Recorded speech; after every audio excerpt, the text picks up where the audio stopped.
All right. So today we are going deep on something I think will resonate with everyone. Oh, yeah. Habits. Habits. We're talking about how they work, why they can feel so powerful, Mm-hmm.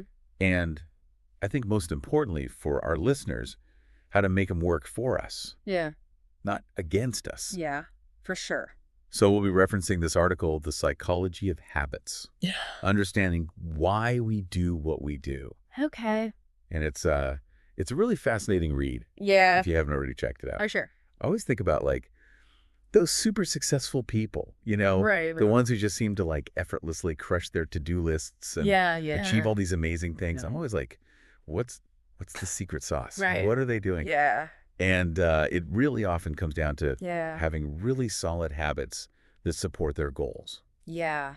I'll admit, my own habits could use some work, I think like most people. Oh, yeah, for sure. Like, why is it so easy to grab my phone first thing in the morning instead of, I don't know, meditating, Yeah. going for a run, something healthy like that? Yeah. Right. So I'm right there with all of you listening, For sure. trying to figure out Yeah. how to make those habits work for us. Mm. But before we jump into all that, Yeah. let's start with the basics. What are habits? Yeah, that's a great place to start. And how do they even work in our brains? Well, you can kind of think of habits as your brain's way of like streamlining things, Yeah. just making things a little bit easier. Okay. They're those actions that you just perform automatically without Yeah. really having to think about them. Right. And it frees up, mental energy Sure. for other tasks. Okay. It's like having an autopilot for certain behaviors. Okay. Yeah, I get that. So we all have routines and things we do automatically. Right. But what's actually going on? Yeah. What's the science behind this? Well, the article talks about this thing called a habit loop. And basically it's this 3-step process that explains like how habits form and how they stick around. Okay. The first part is the cue, which is the trigger that kind of sets the habit in motion. Okay. This could be a time of day or a location or even just an emotion you're feeling maybe. Okay. Then that leads to the routine, which is the actual behavior, Yeah. the thing that you do automatically. Okay. And then finally, you have the reward, and this is that positive reinforcement that makes your brain want to repeat the whole cycle. Oh, okay. So like with my phone checking habit, Uh-huh. the cue might be waking up. Okay. The routine is grabbing my phone and scrolling through social media. Mhm. And the reward is that little like dopamine hit Yeah. from seeing new notifications and likes. Yeah, exactly. Am I on the right track there? You got it. And each time you complete that loop, the connection between the cue, the routine, and the reward gets stronger. So it's almost like, those neural pathways in our brains, they're getting like paved over each time we repeat the habit, Yeah, that's a great way to think about it. making it easier and easier to travel that same route. You know what I mean? Totally. So the more you repeat a behavior, the more defined that neural pathway becomes. Exactly. And the key player in all of this is a part of your brain called the basal ganglia. Oh. It's essentially the habit center of your brain. Oh, wow. It's responsible for turning those repeated actions into automatic behaviors. So it's like the basal ganglia is the project manager Yeah, for habit formation, exactly. overseeing the whole operation. Exactly. And, of course, we can't forget about dopamine, Oh, right. that feel-good neurotransmitter Mhm. that plays a crucial role in reward and motivation. Right. Every time you complete that habit loop Yeah. and you experience that reward, your brain releases dopamine, Okay. which further reinforces that neural pathway, Right. making you more likely to repeat the behavior in the future. So that's why those bad habits can be so hard to break. Right. Yeah. It's like we're getting a little reward every time we indulge, Mm-hmm. even if we like logically know it's not good for us. Yeah, that makes sense. But is there a point where that reward stops being so powerful, Mm-hmm. where the habit becomes less automatic? That's a really great question. Because, you always hear about, oh, it takes 21 days to form a habit. Right, right. But is that true? That's actually a myth.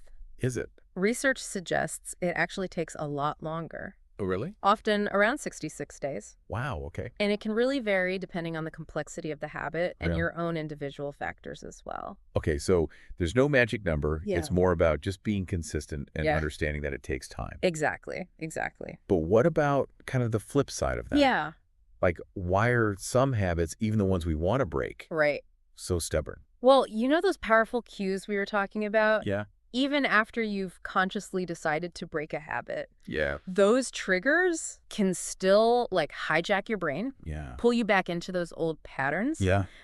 Let's say you're trying to quit smoking, for example. Okay. You might be able to resist those cravings most of the time, Yeah. but then, you're in a stressful situation or you're at a party where you used to smoke, Right. and suddenly that urge just hits you like a ton of bricks. Totally. Yeah. So it's like those cues are linked to like a deep-seated memory Yeah. in our brains, Yeah. reminding us of that reward, even if we like logically know we Yeah. don't want it anymore. Yep, total. But the good news is we're not powerless Yeah. against these cues and cravings, Oh, right? absolutely not. There are things we can do Yeah. to break free Yeah, for sure. from those unwanted habits. Absolutely. And that's what we're going to talk about next. Perfect. We're going to explore some practical strategies for building positive habits Okay. and finally kicking those bad habits to the curb. Awesome. I'm ready. Let's do it. So we've uncovered kind of the science behind Yeah. how these habits, these pesky habits, Right. take root in our brains. Yeah. Now let's shift gears a little bit and talk about how we can use this knowledge Okay, yeah. to cultivate those habits we want Right. and ditch the ones that don't serve us, Mm-hmm. the ones that are holding us back Yeah. from living our best lives. Right? Yeah, absolutely. So how do we do it? Well, I think one of the biggest hurdles people face is just getting started. Right. The thought of making a major change Yeah. can feel overwhelming, Mm-hmm. so they never even take that first step. Yeah. Totally guilty of that. Right. Like my to-do list for self-improvement is a mile long. Yeah. And just thinking about it makes me want to curl Yeah. up on the couch with a bag of chips. Oh, yeah, totally. I feel that. But Yeah. you don't have to overhaul your entire life overnight, right? No, not at all. Like one of the most powerful strategies from the article is this idea of starting small. Yeah, absolutely. Instead of aiming for a marathon, Right. start with a walk around the block. Yeah. Instead of trying to meditate for an hour, Yeah. start with just 5 minutes. Right. So it's about those baby steps, those tiny wins Yeah. that build momentum over time, Exactly. Yeah. which actually feels a lot less daunting. For sure. But how do you stay motivated Right. when those steps feel so tiny? You know what I mean? Yeah, that's a great question. That's where this concept of habit stacking comes in. Habit stacking, okay. Yeah. It's basically like piggybacking a new habit onto an existing one. You're kind of tapping into the automatic power of your Okay. current routines. Okay, yeah. So let's say you want to start flossing regularly. Instead of trying to remember to do it randomly, Right. make it a rule to floss right after you brush your teeth. Oh. Something that you already do consistently. So it's like, oh, my brain is already in brushing mode. Right, exactly. Why not add another stop on the route? Yeah, exactly. But Yeah. wouldn't that only work for certain of habits? Yeah. What if the new habit doesn't naturally fit into an Wow. existing routine? Well, even then, I think you can get creative. Okay. I think the key is just choosing an existing cue that happens reliably each day. Okay. For example, if you want to start a gratitude practice, Okay. you could make it a habit to write down 3 things you're grateful for Mhm. while you're waiting for your coffee to brew in the morning. I love that idea. Yeah. It's like Yeah. turning those little pockets of downtime Yeah. into opportunities for self-improvement, Exactly. which I love. Yeah, and remember, willpower is a finite resource. Oh, right. Yeah. So by linking a new habit to an existing one, Mm-hmm. you're not relying on willpower alone. You're Right. tapping into that automatic power Yeah. of your current routine. That's a great point. It's like outsmarting our brains a little bit, Yeah, a little bit. making it easier to do the things Yep, we know are good for us. Right. But what about those habits Yeah. that we know are not good for us? The Mhm. ones that seem to have this magnetic pull, Right. even when we're trying our best to resist. Yeah, breaking bad habits can be tough. Yeah. But it's definitely possible. Okay. The first step is to become aware of your triggers. Right. What are the specific cues that set off that unwanted behavior? Yeah. So if you find yourself stress eating, for example, Okay. acknowledging that stress is your trigger Right. is that crucial first step Okay. to breaking that pattern. So awareness is key. Yeah. But once you've identified those triggers, Mhm. what's the best approach? Yeah. Do you just try to avoid them altogether? While avoiding triggers is helpful, it's often not realistic. Yeah. A more effective strategy, I think, is to replace the bad habit with a healthier alternative. Okay. So if stress sends you reaching for chips, have a plan in place Maybe you swap those chips for like a bowl of air-popped popcorn, Right. or you take a few minutes to practice deep breathing instead. Okay. So it's about finding a healthier way to cope with that trigger Right. rather than just trying to like white knuckle it. So it's like rewiring those neural pathways, Yeah, creating a new route for your brain to travel. exactly.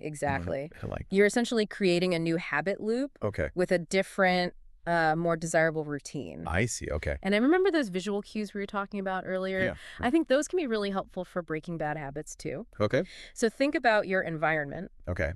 and how you can make it less tempting Okay. to engage in the unwanted behavior. Right. If you're trying to cut back on sugary drinks, Yeah. don't keep soda in the house. Right. Yeah. Out of sight, out of mind. Exactly. Or if you're trying to like spend less time on social media, Yeah. maybe delete those tempting apps from your phone. Yeah, exactly. It's about making the unwanted behavior less accessible Right. while also making the desired behavior more appealing. Okay. Cool. So we've covered a lot of ground here. Yeah, we have. Starting small, habit stacking, Yeah. finding those healthy replacements. Mm.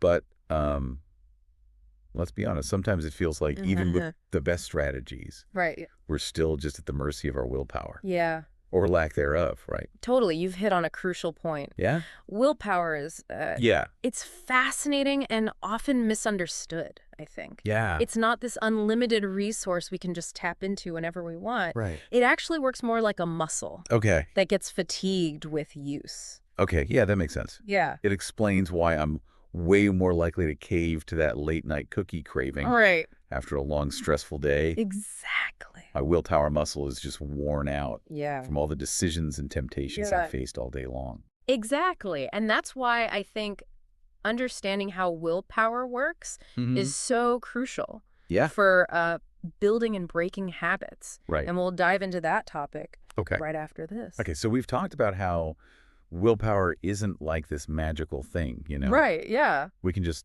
summon at will. Yeah. It's more like a muscle that gets tired, Yeah, exactly. especially after a long day of making decisions. Right. So how can we work with our willpower Yeah, that's the key, right? instead of constantly battling against it? Well, I think one of the most effective strategies is to automate as many decisions as possible, Okay. especially the ones related to your habits. Mm-hmm. Because think about it, every time you have to make a choice, Right. you're tapping into that willpower reserve. Okay. So if you can reduce the number of decisions Yeah. you have to make each day, Right. you're essentially conserving your willpower Okay. for the things that really matter. So it's like streamlining your day to minimize that decision fatigue. Exactly, yeah. Like, for example, planning your meals for the week in advance. Yeah, great example. Right. That eliminates those in-the-moment choices Right. when you're, like, tired and hungry, Yeah. which makes it way easier to stick to, like, healthy eating goals. Exactly. Yeah. It's such a smart strategy. Yeah. I've definitely noticed that when I'm tired or stressed, Mm-hmm. I'm just way more likely to make those impulsive decisions Right. that I later regret. Exactly. So it's almost like setting yourself up for success yeah. by removing those Yeah. tempting choices from the equation, Exactly. Yeah. Yeah. You're making it easier on yourself. which I love. Yeah. And building those positive habits Yeah, that also conserves willpower. right, because it's automatic. Yeah. When a behavior becomes automatic, Yeah, you no longer have to rely on willpower to do it. Right. It just happens naturally. totally. So you're freeing up your mental energy for other challenges. It's like building up that willpower muscle Yeah, exactly. so it can handle heavier lifting when you need it. Right. But how do we even know which habits to prioritize? Good question. There's so many areas of life where we could be forming, like, better habits. Yeah, absolutely. Well, the article actually talks about some really interesting real-world applications of habits. Okay. For example, it mentions how having consistent morning routines Okay. can have a huge impact on your productivity and just like your overall well-being. Okay. Successful individuals often swear by their morning rituals, Right. which might include things like meditating, journaling, exercise. So it's not just about, like, getting tasks done. Right. It's about, like, setting the tone for the day Exactly. and, like, priming your brain for success. Exactly. I could definitely see how that would make a difference. Absolutely. Focus your mind, reduce stress, boost energy levels. Yes, exactly. Sets you up for a more productive and fulfilling day. Absolutely. And it's not just about personal productivity either. Okay. The article talks about how fostering positive habits in the workplace Mm-hmm. can really help create a more positive and collaborative culture. Okay, so habits are contagious. Yeah, kinda. It's like if one person starts showing up on time and being proactive, Yeah. others might follow suit. Yeah, exactly. It's about creating that ripple effect of positive behavior. I see. Okay. And the same principle actually applies to education, too. Okay. You know, establishing consistent study habits, Hmm. leveraging techniques like the Pomodoro technique, Right. can really improve learning outcomes. It's pretty amazing how these seemingly small changes in behavior Yeah. can have such a big impact It really is. on so many different areas of our lives. That's the beauty of understanding these habits. Yeah. You're not at the mercy of your impulses or Right. your old patterns. Right. By becoming aware of your habits, both good and bad. You can start making intentional choices Yeah, that move you closer to your goals, I love that. whether it's in your personal life, at work, in your pursuit of knowledge. So as we wrap up our deep dive today, I want you to think about one habit you'd like to change or build upon. Maybe it's finally committing to that morning run, Right. ditching that afternoon sugar fix, Yeah. or simply making time for a few minutes of mindfulness each day. Mm-hmm. Remember, small changes, consistently applied, Yeah. can lead to remarkable results. Absolutely. Until next time, keep learning, keep exploring, and keep pushing yourself Yeah. to become the best version of you.